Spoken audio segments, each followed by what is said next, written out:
TBR TV news స్వాతంత్ర దినోత్సవ శుభాకాంక్షలు.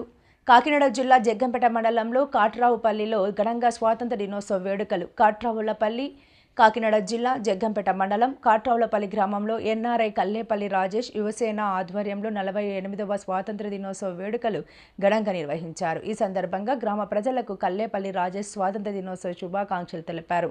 ముందుగా స్థానిక కాట్రావులపల్లి హైస్కూల్ వద్ద జాతీయ జెండాను ఆవిష్కరించి జెండా వందనం చేశారు. అనంతరం పెట్రోల్ బంక్ పక్కన ఉన్న అమృత రెస్టారెంట్ వద్ద కూడా జాతీయ జెండాను వందనం చేశారు. స్వాతంత్ర దినోత్సవాన్ని పురస్కరించుకుని గ్రామంలోని వృద్ధులు వితంతువులకు చీరలను పంపిణీ చేశారు. ఈ సందర్భంగా కల్లేపల్లి రాజేష్ మాట్లాడుతూ దేశంలోని ప్రతి పౌరుడు దేశ అభివృద్ధి కోసం పాటుపడాలని, దేశభక్తితో మెలగాలని పిలుపునిచ్చారు. కాట్రావులపల్లి గ్రామంలో గతంలో కూడా అనేక సేవా కార్యక్రమాలు నిర్వహించినట్లు ఈ సందర్భంగా ఆయన తెలిపారు. భవిష్యత్తులో గ్రామంలో మరిన్ని సేవా కార్యక్రమాలు చేపట్టి ప్రజలకు అండగా నిలుస్తామని చెప్పారు. గ్రామంలో ఎవరికైనా ఏదైనా అవసరం వచ్చినప్పుడు తన వంతు సహాయం అందించేందుకు ముందుంటానని పేర్కొన్నారు. ప్రజలకు సేవ చేయడం ఎంతో గర్వకారణంగా భావిస్తున్నానని, ప్రజా సేవ, సమాజ సేవ ద్వారా దేశానికి తమ వంతు సహకారం అందించాలన్నదే తన లక్ష్యమని కల్లేపల్లి రాజేష్ తెలిపారు. ఈ కార్యక్రమంలో గ్రామ పెద్దలు, యువత, మహిళలు, స్థానికులు తదితరులు పాల్గొన్నారు.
ముందుగా దేశ ప్రజలందరికీ 80వ స్వతంత్ర దినోత్సవ శుభాకాంక్షలు అండి.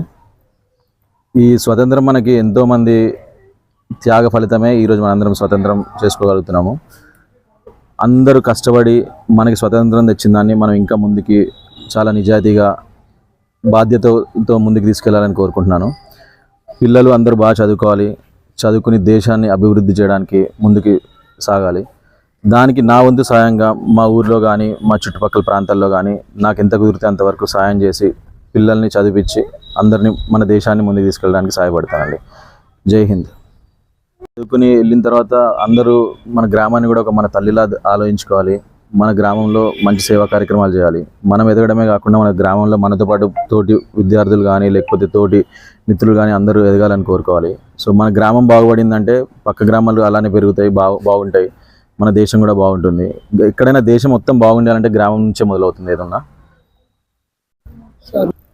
ఒక 18 సంవత్సరాల తర్వాత వచ్చానండి. ఇప్పుడు గ్రామంలో ఏమేమి ప్రాబ్లమ్స్ ఉన్నాయో అన్నీ ఒకసారి మాట్లాడి ఊరు పెద్దలతో మాట్లాడి పిల్లలతో, స్టూడెంట్స్ కూడా మాట్లాడి, ఎందుకంటే యూత్ ఈ మధ్యన వాళ్ళ చేతిలోనే ఉంది. సో జనరేషన్ కొత్త యంగ్స్టర్స్ అందరితో మాట్లాడి స్పోర్ట్స్కి కానీ ఎడ్యుకేషన్కి కానీ నేను మొత్తం ఫోకస్ అంతా చదువు మీద అండ్ ఆటల మీద పెడదాం అనుకుంటున్నాను. మన ఊరి నుంచి కూడా రేపు దేశానికి ఎవరొకరు ఆడాలి, మనం కూడా ఒలింపిక్స్లో మెడల్స్ కొట్టాలి. నాకు ఒక డ్రీమ్ ఏంటి అంటే నా కళ మాత్రం కాట్రావులపల్లి నుంచి, ఇదే ఊరు నుంచి ఇప్పుడు ఒక్కడు కాదు ఇలాంటి వాళ్ళు చాలామంది రావాలి. మా ఊరు నుంచి రిప్రజెంట్ చేసి దేశానికి ఒక మెడల్స్ తీసుకురావాలి.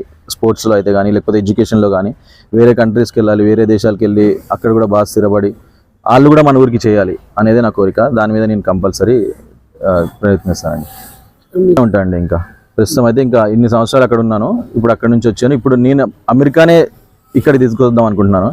అక్కడ ఎలా ఉందో నేను అక్కడ ఫెసిలిటీస్ కానీ అవన్నీ చూశాను. సో మన ఊర్లో అలాంటివి చేయగలుగుతాం అనేది ఆలోచిద్దాం. అంటే ముందు ఎలా చేయొచ్చు అనేది చూస్తాం. నా ప్రయత్నం అయితే చేస్తాను, అందరితో మీట్ అవుతాను, అందరు లీడర్స్తో మాట్లాడి ఎలా సపోర్ట్ చేయగలుగుతానో చేసి చూస్తాను. ఇక్కడే ఉందాం అనుకుంటున్నాను. నేనేం ట్రై చేయట్లేదండి. మనకంటే అక్కడ ఉండడం వల్ల, మనం చేసే సర్వీసెస్ వల్ల మనని కూడా రీచ్ అవుట్ అయ్యారు. మనం అంటే ఇక్కడే కాదు, అమెరికాలో కూడా చాలా సేవా కార్యక్రమాల్లో పాల్గొంటూ ఉంటాను. ఇక్కడ హైదరాబాద్లో కానీ లేకపోతే ఇక్కడ చుట్టుపక్కల ఊర్లో కానీ చేస్తూ ఉంటాను. చూశారు అంటే ఎన్ఆర్ఐగా వచ్చినప్పుడు మీరు ఏం చేస్తారు అన్నప్పుడు ఆ టాపిక్ వచ్చింది. సో నేను లీడర్స్ని కలిసాను, నేను అన్ని పార్టీ లీడర్స్ని కలిసాను. నాకు ఇప్పుడు పొలిటికల్ పార్టీస్ దేంతో కూడా అంత క్లోజ్ అంటే ఈ పార్టీ ఆ పార్టీ అనేది ఏం లేదు. అందరితో కలిసి వెళ్తున్నాను. మనకి సర్వీస్ చేద్దాం అనుకుంటున్నాం. సో అది ఎలా అయితే దారి తీస్తే చూద్దాం. మనం అయితే సేవ చేద్దాం, కానీ పాలిటిక్స్లో లేనిది సేవ కూడా చేయలేమండి. ఎందుకంటే మనం ఇప్పుడు చాలా సేవా కార్యక్రమాలు చేసాము. ఇక్కడ వాటర్లు పెట్టించాము, వాటర్ ట్యాంక్ పెట్టించాము. కానీ మనం ఒక చేసాము అంటే అవతల పార్టీలో చాపించేస్తున్నాయి, నీళ్లు కూడా ఇవ్వనియట్లేదు. సో ఒకవేళ అదే రాజకీయ మలుపు తీసుకుని రాజకీయాల్లోకి వెళ్ళాలంటే కంపల్సరీ వెళ్దాం.